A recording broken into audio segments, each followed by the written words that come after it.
ایک غریب لڑکی کی روٹی جس کی خوشبو نے بادشاہوں کے راز بھی کھول دیے۔ ایک زمانے میں ایک وسیع سلطنت تھی جہاں سچ کم اور شور زیادہ تھا۔ لوگ باتیں تو بہت کرتے تھے مگر دل کی بات چھپی رہتی۔ اسی سلطنت کے ایک غریب محلے میں ایک لڑکی رہتی تھی جس کا نام حیا تھا۔ حیا کے پاس دولت نہیں تھی مگر اس کا دل صاف تھا۔ وہ روز صبح اپنے چھوٹے سے چولہے پر روٹیاں بناتی۔ حیا کی روٹی عام دکھتی تھی مگر اس کی خوشبو عجیب سی تھی۔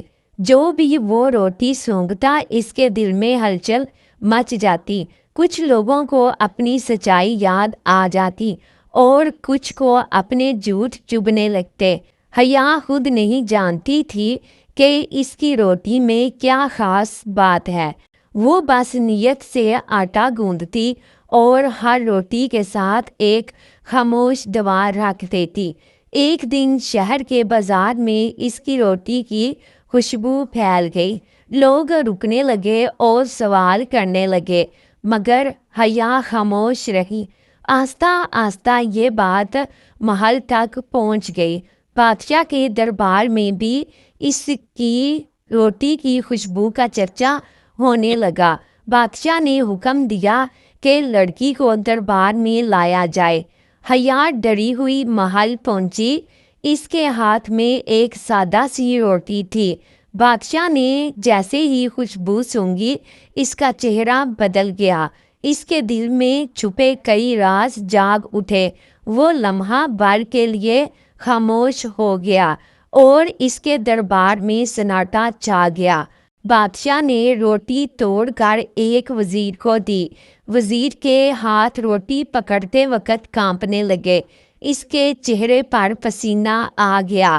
روٹی کی خوشبو نے اس کے جھوٹ کو بے نقاب کر دیا۔ اس نے خود اعتراف کر لیا اور دربار میں سچ بولنے کا سلسلہ شروع ہو گیا۔ ایک ایک کر کے کئی چہرے بدلنے لگے۔ سب کے دلوں سے پردے اٹھنے لگے۔ خاموش روٹی بولنے لگی۔ بادشاہ کی آنکھوں میں آنسو آ گئے۔ اس نے پہلی بار خود کو سچ میں دیکھا۔ اس نے حیا سے پوچھا، تم نے یہ سب کیسے کیا؟ حیا نے سر جھکا کر کہا، میں نے کچھ بھی نہیں کیا۔ میں نے بس سچ سے روٹی بنائی ہے۔ بادشاہ نے اس دن بڑا فیصلہ کیا۔ اس نے انصاف کو دوبارہ زندہ کرنے کا وعدہ کیا۔ محل کے دروازے عام لوگوں کے لیے کھول دیے گئے۔ جھوٹے عہدے ختم کیے گئے۔ سچ بولنا ایک عزت بن گئی۔ حیا کو انعام کی پیشکش کی گئی مگر اس نے کچھ بھی لینے سے انکار کر دیا۔ حیا نے کہا، میرا کام روٹی بنانا ہے، حکم چلانا نہیں۔ وہ واپس اپنے محلے لوٹ آئی مگر اب اس کی روٹی اور بھی خاموش تھی اور خوشبو اور بھی زیادہ گہری ہو گئی۔ لوگ اب خود کو ٹٹول کر آتے تھے، روٹی نہیں اپنا سچ ڈھونڈنے کے لیے۔ اسی طرح وقت گزرتا گیا اور سلطنت بھی بدلتی گئی مگر حیا وہیں کی وہیں رہی۔ ایک دن حیا نے چولہا بجھا دیا۔ اس نے آخری روٹی بنائی اور مسکرا کر شہر کو دیکھنے لگی۔ اس دن کے بعد وہ خوشبو کبھی نہیں آئی مگر لوگوں کے دل جاگ چکے تھے۔ اب سچ بولنے کے لیے ایک خوشبو والی روٹی کی ضرورت نہیں رہی کیونکہ اب سچ بولنا لوگوں کی عادت بن چکی تھی۔ حیا کی کہانی قصہ بن گئی مگر اس کا سبق ہمیشہ زندہ رہا۔ سبق یہی تھا کہ سچ کو شور کی ضرورت نہیں ہوتی۔ نیت صاف ہو تو خاموشی بھی بولتی ہے اور جو دل سے کام کرے وہ بادشاہوں کے دل بھی بدل سکتا ہے۔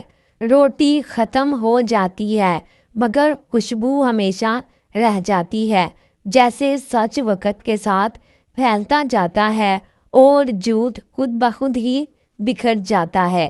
یہی تھی خاموش روٹی کی کہانی، جو بولی نہیں مگر سب کچھ کہہ گئی، کیونکہ اصل طاقت آواز میں نہیں سچ میں ہوتی ہے۔ اگر ایک خاموش روٹی سچ بول سکتی ہے تو یہ کہانی آپ کے دل کو بھی ضرور جگائے گی۔ ایسی مزید کہانیوں کے لیے ابھی اور جلدی سے میرے چینل کو سبسکرائب کریں۔